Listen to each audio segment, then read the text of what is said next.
peristiwa yang sudah terjadi lebih 2000 tahun lampau, tetapi selalu relevan, selalu mengena. Juga di tengah-tengah masyarakat bangsa kita yang penuh dengan kedengkian, yang penuh dengan kata-kata hoax dan segala macam cercaan. Yesus datang sebagai pembawa damai, naik seekor keledai, dielu-elukan dengan melamba-lambaikan daun palma sebagai simbol kedamaian.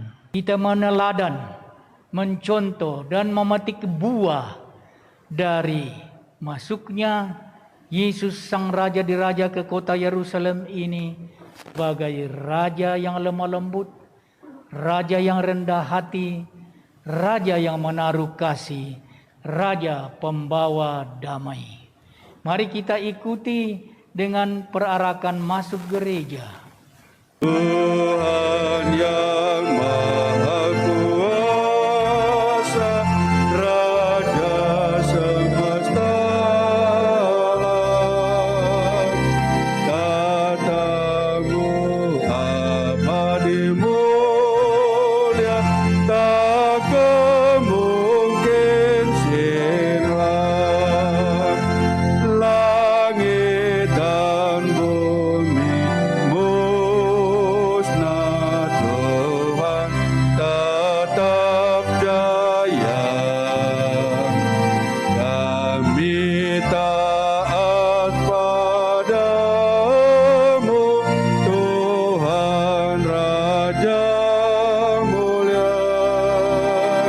Kami taat padamu, Tuhan Raja mulia. Marilah berdoa. Allah yang Maha Kuasa dan Kekal, Engkau telah menyerahkan Juru Selamat kami yang telah menjadi manusia dan direndahkan sampai wafat di salib sebagai teladan kerendahan bagi umat manusia. Perkenankanlah agar kami meneladani sengsaranya dan pantas untuk bangkit bersama Dia yang bersama Dikau dalam persatuan dengan Roh Kudus, hidup dan berkuasa kini dan sepanjang segala masa. Amin.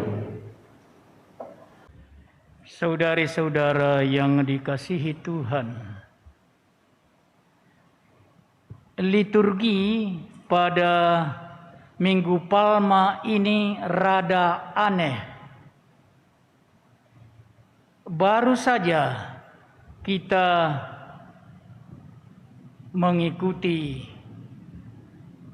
Yesus yang masuk kota Yerusalem sebagai Raja damai dan dielu-elukan oleh penduduk Yerusalem yang berseru-seru Hosana Putra Daud yang datang sebagai Raja. Kita masuk gereja dan langsung memulai dengan pembacaan kisah sengsara. Sungguh suatu suasana yang bertolak belakang. Dan kita patut mencamkan bahwa adalah masa yang sama yang mengelu-elukan Yesus masuk kota Yerusalem sebagai Raja. Masa yang sama itu hanya beberapa waktu kemudian berbalik 180 derajat dan berteriak, "Salibkan dia, salibkan dia."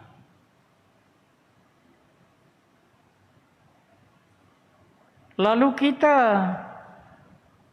termangu bertanya dalam hati, mengapa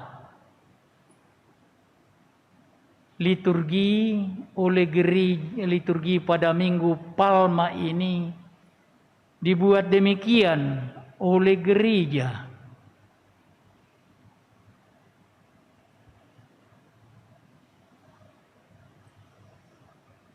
Dan saya kira jawabnya jelas. Minggu Palma itu awal dari Pekan Suci, ketika gereja memasuki puncak dari masa Prapaskah, mengenang sengsara dan penderitaan Yesus sampai wafat di salib, tetapi sekaligus juga kebangkitannya.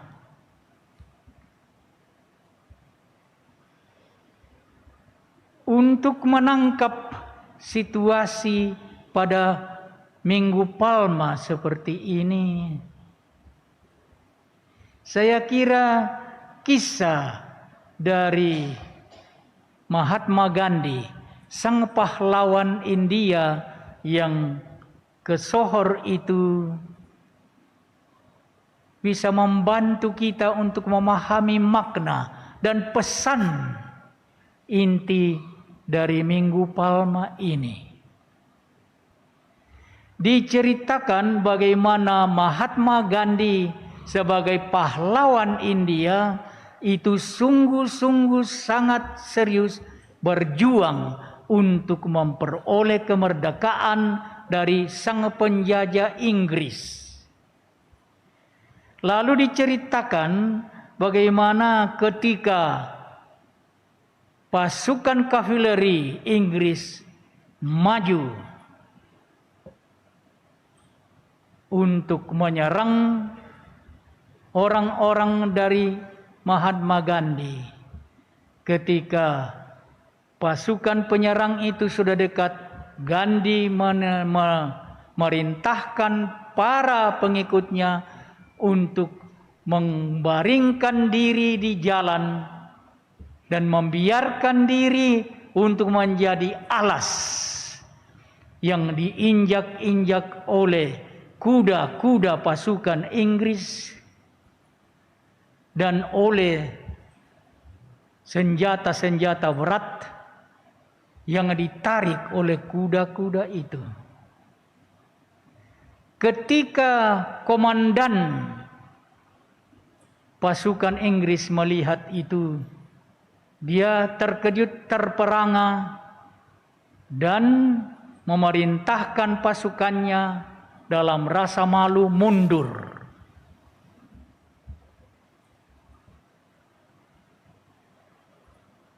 Gandhi dan pasukannya menang, dan Gandhi menyebut sistem atau cara perlawanannya itu sebagai ahimsa, perlawanan untuk merebut kemerdekaan tanpa kekerasan. Itulah yang menarik kalau kita melihat kisah dan biografi dari Mahatma Gandhi. Mahatma Gandhi muda pernah tinggal di Afrika Selatan ketika menjadi mahasiswa. Dan diceritakan bagaimana diam-diam dia rajin membaca kitab suci Kristen. Dan yang paling menyentuh dan mengesan dalam hati seorang Gandhi adalah khotbah Yesus di bukit. Itu yang paling mengesan.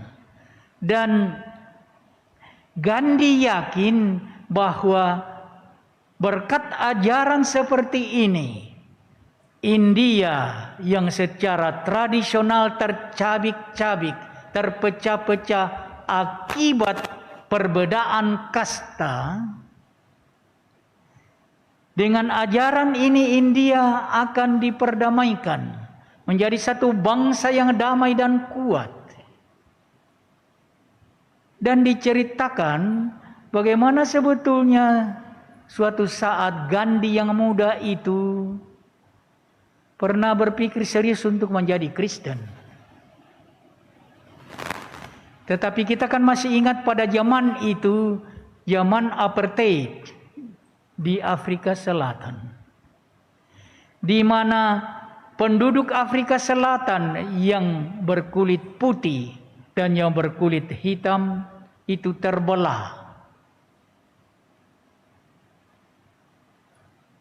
Dan Gandhi ingin melihat sendiri dengan mata kepala bagaimana ini pengikut-pengikut Yesus Kristus menghayati khotbah di bukit ini. Maka suatu hari Minggu dia mau pergi mengikuti ibadah. Tetapi dia salah masuk. Dia masuk di gereja orang Kristen kulit putih. Ketika penerima tamu di situ melihat dia datang sebagai orang kulit berwarna, penerima umat itu menahan dia dan melarang dia masuk gereja dan mengatakan, "Hei, di sana gerejamu, bukan di sini." Mahatma Gandhi tercengang dan memandang orang yang mengusirnya itu dengan sayu, lalu berbalik dan dikatakan sejak saat itu Gandhi tidak pernah lagi berpikir menjadi Kristen. Dan kita kenal ucapannya yang terkenal, "I like Jesus Christ, but I don't like the Christians." Saya suka Yesus Kristus, tetapi saya tidak suka orang-orang Kristen. Mengapa? Karena ternyata orang-orang Kristen tidak menghayati ajaran Yesus Kristus, gurunya.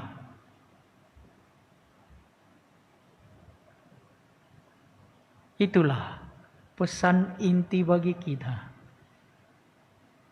Apakah kita bisa menangkap pesan begitu mengena dan begitu penting dari liturgi Minggu Palma? Pesan menjadi orang yang berjiwa damai, yang lemah lembut, yang menerima semua orang sebagai saudaranya. Itu pesannya. Tetapi kembali kepada hidup Gandhi, ternyata juga ajarannya ahimsa, berjuang bukan dengan kekerasan tetapi dengan jalan damai, itu tidak diterima oleh sekelompok pengikutnya, dan dia mengalami nasib sama seperti Yesus Kristus.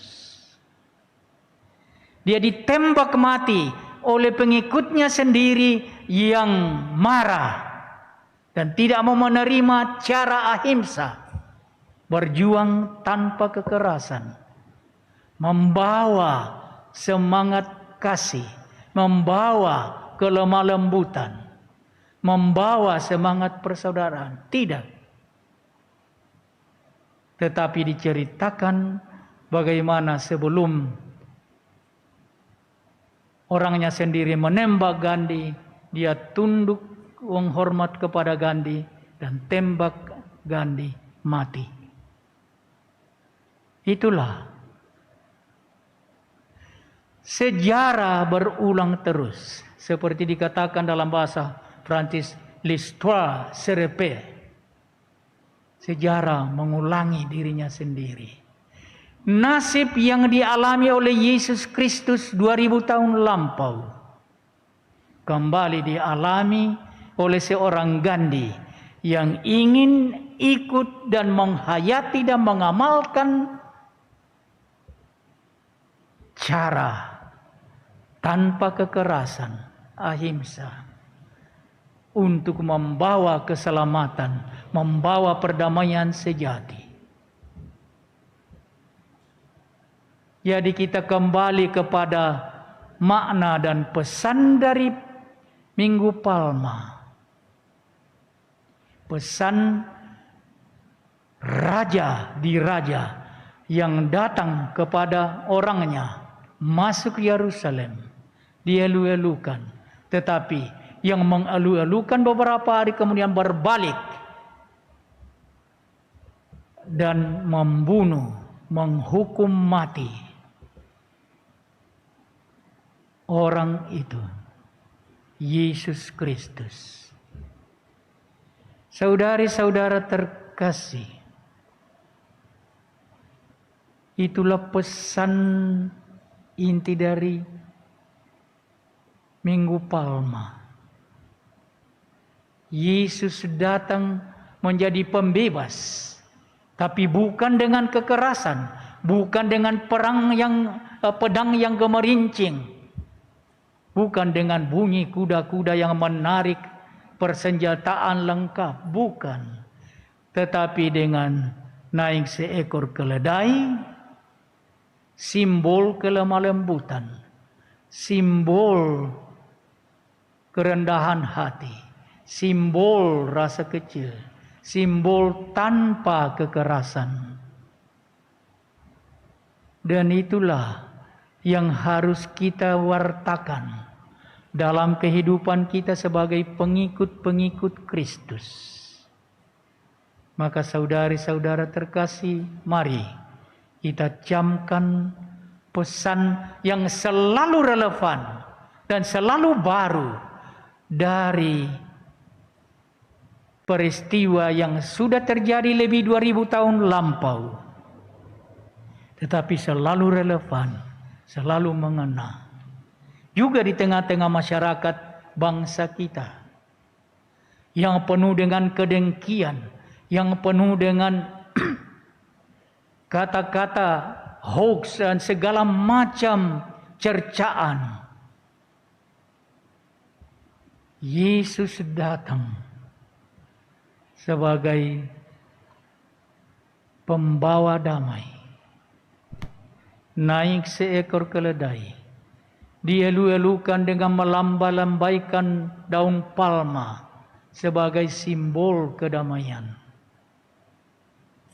Selamat menyongsong Raja di Raja yang hari ini kita peringati masuk kota Yerusalem sebagai Raja damai, Raja yang lembut-lembut, Raja yang menang dengan kerendahan hati, dengan cinta sejati. Tuhan memberkati kita. Amin. Amin. Marilah kita berdoa. Ya Allah kami yang telah dipuaskan oleh anugerah suci ini, bersujud memohon kepadamu, semoga sebagaimana berkat kematian putramu, Engkau membantu kami mengharapkan apa yang kami imani, demikian pula berkat kebangkitannya, Engkau membantu kami mencapai apa yang kami tujui. Dengan pengantaraan Kristus Tuhan kami, yang hidup dan berkuasa sepanjang segala masa. Amin. Yang perlu kami sampaikan, yang pertama tentu kita berterima kasih kepada semua pelayan liturgi pada hari Minggu Palma, misa yang kedua, kepada Kor Santa Cecilia yang berusaha hadir dengan paduan suaranya, dengan suaranya tanpa mengabaikan prokes, kepada tim live streaming, tim sound system, dan tim relawan yang selalu standby berada di gereja kita. Terima kasih atas pelayanan Anda sekalian, semoga selalu diberkati Tuhan. Perlu disampaikan kepada umat bahwa selama pekan suci yang boleh mengikuti misa di gereja katedral hanya mereka yang mentaati prokes, ya, prosedur kesehatannya, hanya itu persyaratannya. Tidak ada pendaftaran, tidak ada juga ketentuan bahwa rukun ini yang akan misa pada jam ini. Siapa yang cepat datang ke gereja dari manapun dia di Kota Makassar ini, dia yang dapat tempat di dalam gereja. Yang berikut, misa pada hari Kamis Putih tidak akan ada pembasuhan kaki, akan tetap ada juga prosesi sakramen, tetapi tentu disederhanakan. Dan untuk adorasi pribadi tentu saja tetap dibuka sampai jam 12 di gereja kita ini. Di ruang doa tentu saja sakramen akan ditaktakan di sana, tetapi sangat terbatas orang yang boleh masuk. Ya, jadi kita yang mau beradorasi pada hari Kamis Putih, yang mau berjaga bersama, silakan datang. Diberi kesempatan sampai jam 12 malam. Kemudian pada hari Jumat Agung tidak akan ada penghormatan atau penyembahan salib secara pribadi. Jadi kita akan tetap berada di bangku kita berdiri dan kita memberikan penghormatan kepada Tuhan kita Yesus Kristus yang tersalib, ya. Oleh karena kita berada dalam situasi pandemi, ya. Kemudian di uji coba tadi, ya, kolekte tidak lagi diadakan sesudah komuni karena banyak yang keberatan. Kalau diadakan sebelum misa akan terjadi antrian panjang di luar.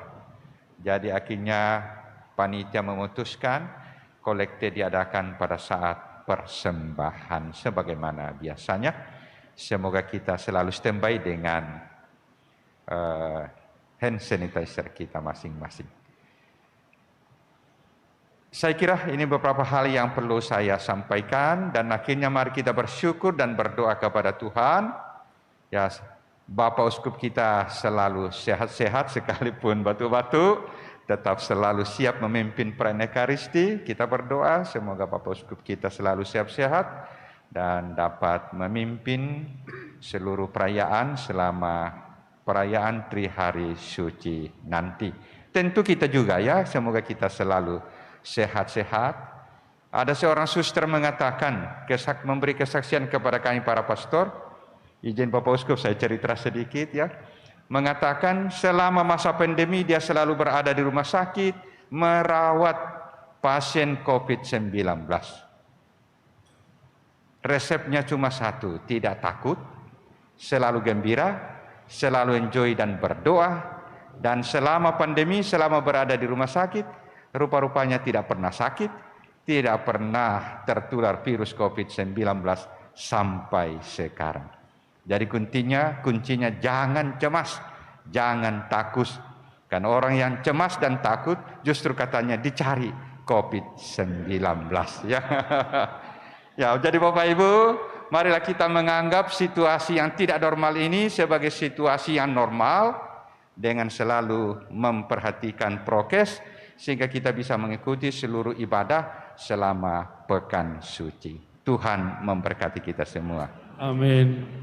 Saudara-saudaranya dikasihi Tuhan, mari kita menutup perayaan Ekaristi kita pada hari Minggu Palma ini dengan sekali lagi memohon berkat-Nya. Tuhan bersamamu Dan bersama rohmu. Semoga saudara sekalian dilindungi, dibimbing dan diberkati oleh Allah yang Maha Kuasa, Bapa dan Putra dan Roh Kudus. Amin. Saudara sekalian, dengan ini perayaan Ekaristi kita sudah selesai. Mari pergi kita diutus. Amin.